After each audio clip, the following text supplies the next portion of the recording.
এই ভিডিওতে আমরা দেখব গাণিতিক আরোহ পদ্ধতির সাহায্যে কিভাবে অসীম ঘনত্বর ধারার সমষ্টি নির্ণয় করা যায়। আমরা জানি a plus a r square plus a r cube plus dot dot dot এরকম আমি একটি গুণোত্তর ধারা যদি লিখি, সেই গুণোত্তর ধারায় যদি এন সংখ্যক পদ থাকে তাহলে সেই গুণোত্তর দ্বারা সমষ্টি হবে a into r to the power n minus one divided by r minus one, যেখানে আর এর ভ্যালু ধরো ওয়ানের চেয়ে বেশি। আচ্ছা, তো এটা গাণিতিক আরোহ পদ্ধতির মাধ্যমে কীভাবে প্রকাশ করতে পারি, এটা করার আগে আসো আমরা দেখি এই পর্বে আমরা দেখব যে কিভাবে এই গাণিতিক আরোহ পদ্ধতির ধারণাটা আসে। আচ্ছা, গাণিতিক আরোহ পদ্ধতিটা কি? আরোহ পদ্ধতির ইংলিশ হচ্ছে স্টেপ মেথড। স্টেপ মানে হচ্ছে সিঁড়ি। আমরা মনে করতে পারি এই গাণিতিক আরোহ পদ্ধতিটা হচ্ছে একটি সিঁড়ির মতো। কী রকম সিঁড়ি? দেখো, আমি তোমাকে যদি কেউ বলে 2 টু দি পাওয়ার এন একটি ধনাত্মক সংখ্যা, হ্যাঁ, তখন তুমি কি করবা? তখন তুমি করবা যে 2 টু দি পাওয়ার এন, এখানে এনের বিভিন্ন মান দিবা, মান দিয়ে দেখবা যে এটা আসলেই ধনাত্মক সংখ্যা কি না। দেখো তো, আমি যদি এনের মান 2 টু দি পাওয়ার 0 দিই, এটার ভ্যালু আমরা জানি 1। আমরা যদি 2 টু দি পাওয়ার স্কোয়ার দিই তাহলে এটার ভ্যালু হচ্ছে 4, এটাও পজিটিভ সংখ্যা, এটাও পজিটিভ সংখ্যা। 2 টু দি পাওয়ার এনের ভ্যালু যদি আমি একটি নেগেটিভ সংখ্যা দিই, যেমন 2 টু দি পাওয়ার মাইনাস 1, এখানে মানে হচ্ছে 1/2, এটাও একটা পজিটিভ সংখ্যা। আবার 2 টু দি পাওয়ার তুমি যদি -3 দাও তাহলে 1/2 টু দি পাওয়ার 3 বা 1/8, এইটাও একটা পজিটিভ সংখ্যা। তাহলে তুমি দেখলে কি, তোমাকে যখন কেউ জিজ্ঞেস করা হলো যে 2 টু দি পাওয়ার এন কি সবসময় একটি ধনাত্মক সংখ্যা, হ্যাঁ, তখন তুমি বিভিন্ন উদাহরণ দিয়ে দেখলা। তোমার যে এই যে কাজ করার এই প্রক্রিয়াটা না, এই প্রক্রিয়াটাকে বলে গাণিতিক আরোহ পদ্ধতি। দেখো, গাণিতিক আরোহ পদ্ধতির আরেকটু যদি স্পষ্টভাবে ধারণা দিই তাহলে হচ্ছে যে তুমি কোনো একটা গাণিতিক বাক্য, এখানে গাণিতিক বাক্য বা সমস্যাটা কি? সমস্যাটা হচ্ছে তোমাকে জিজ্ঞেস করছে 2 টু দি পাওয়ার এন কি সবসময় বা একটা ধনাত্মক সংখ্যা।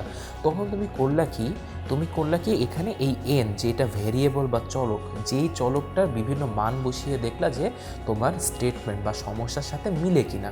এখন দেখো, গাণিতিক আরোহ পদ্ধতি হচ্ছে, দেখো তুমি সেই চলকের মান প্রথমে 1 ধরবা, 1 ধরে যদি দেখো যে চলকটা সত্যি হয় বা তোমার সমস্যাটা বা স্টেটমেন্টটা সত্যি হয়, দেখি আমরা সত্যি হয় নাকি। দেখো, 2 টু দি পাওয়ার এন বা 1 যদি 2 টু দি পাওয়ার 1 দিই, এটার ভ্যালু হচ্ছে 2, তাহলে কি 2 টু দি পাওয়ার এন বা 2 টু দি পাওয়ার 1 একটা ধনাত্মক সংখ্যা হলো না? তাহলে এটা মানছে। এখন গাণিতিক আরোহ পদ্ধতি এটাই। দেখো, একটা স্টেপ মেনে নেওয়ার পরে আমরা যাব পরের সিঁড়িতে, পরের স্টেপটা কি?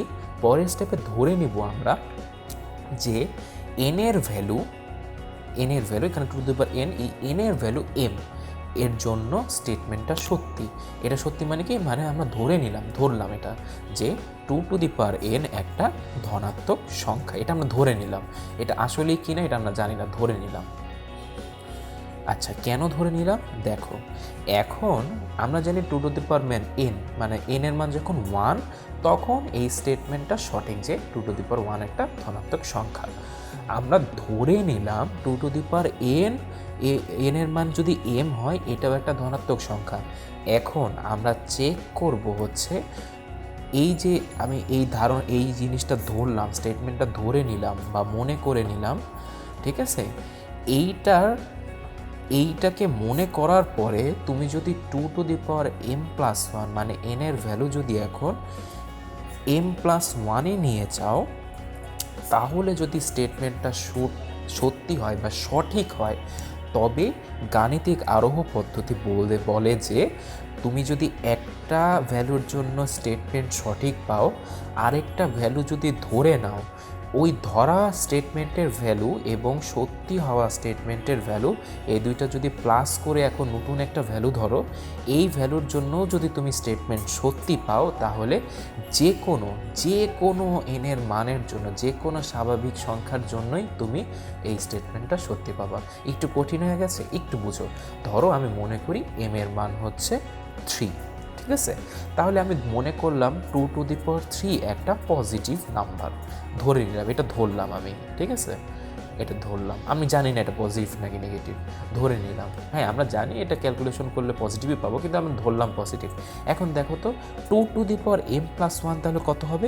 2^3+1। এখানে যেহেতু m এর মান আমি 3 ধরেছি, ঠিক আছে? তাহলে এরপরে তাহলে একটা কত হয় দেখো তো, আমি সূচকীয় নিয়ম অনুসারে এটাকে কি 2^3 ইন্টু 2^1 লিখতে পারি না? অবশ্যই পারি। এখন দেখো তো, আমি কি এটা ধরে নিয়েছিলাম না যে 2^3 একটা পজিটিভ নাম্বার, আবার আমি n এর ভ্যালু যখন 1 ধরেছিলাম, এই ধরার সময় আমি 2^1 এর ভ্যালু একটা পজিটিভ নাম্বার পেয়েছি।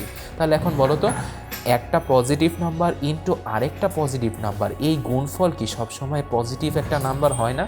তাহলে দেখো তো, আমি কি প্রমাণ করে গেলাম না গাণিতিক আরোহ পদ্ধতির সাহায্যে যে এই 2n এর ভ্যালু যে কোনো স্বাভাবিক সংখ্যার ক্ষেত্রেই 2n একটা ধনাত্মক সংখ্যা হবে। এই যে আমার এই ধারণাটাই হচ্ছে গাণিতিক আরোহ পদ্ধতি। গাণিতিক আরোহ পদ্ধতি কি, আবার যদি শর্টকাটে বলি যে তোমার কোনো গাণিতিক সমস্যায় যদি যে চলকটা থাকে সেই চলকের ভ্যালু 1 এর জন্য যদি তুমি ওই সমস্যাটা বা স্টেটমেন্টটা বক্তব্যটা যদি সত্যি পাও, তুমি ধরে নিবা যে n এর ভ্যালু বা চলকের ভ্যালু m এর জন্য সত্যি। এই সত্যি ধরে যদি তুমি m+1 এর জন্য সত্যি পেয়ে যাও, তাহলে বলবা যে যে কোনো n এর মানের জন্যই আমি বা চলকের যে কোনো মানের জন্যই আমি এই স্টেটমেন্টটা বা সমস্যাটা সত্যি। এই যে আমাদের এইভাবে যে কোনো একটা সমস্যাকে সমাধান করার পদ্ধতি, এটাকেই বলে গাণিতিক আরোহ পদ্ধতি।